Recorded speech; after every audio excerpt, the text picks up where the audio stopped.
Anti corruption কমিশনে যে মামলা দায়ের করেছে ডক্টর ইউনূস সহ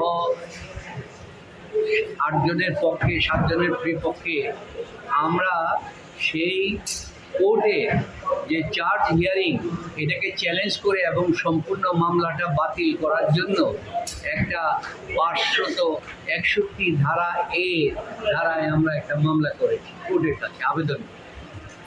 আজকে এই আবেদনটা 92 নাম্বার লিস্টে এসেছে এবং এই মামলায় আজকে আবার আমরা একটা সাপ্লিমেন্টারি এফিডেভিট দিয়েছি।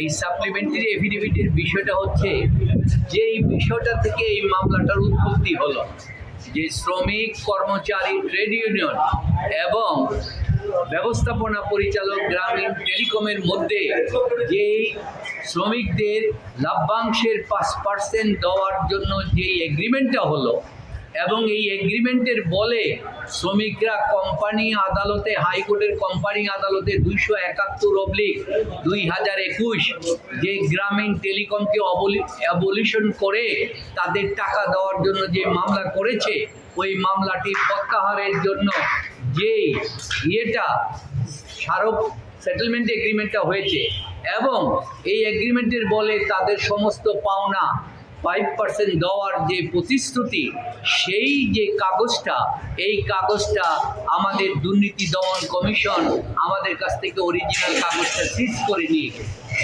ফলে এই অরিজিনাল কাগজটা আমাদের কাছে নাই। তাই আদালতের অনুমতি নিয়ে আজকে আমরা ওই কাগজের ফটোকপি দাখিল করে আমরা এফিডেভিট করার জন্য পারমিশন চেয়েছি।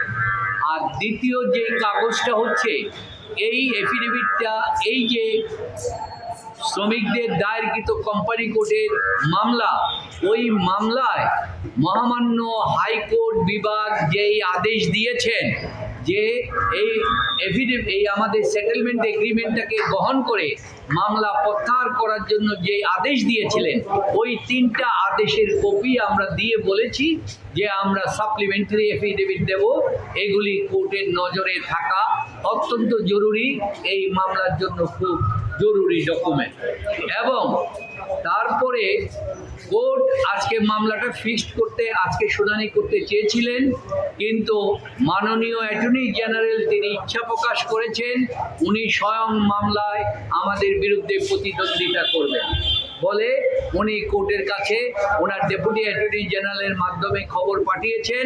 সুতরাং অ্যাটর্নি জেনারেল সাহেব কালকে 11টার সময় টাইম চেয়েছেন, তাই কোর্ট আগামীকাল 11টায় আমাদের এই মামলার শুনানির দিন ধার্য করেছেন।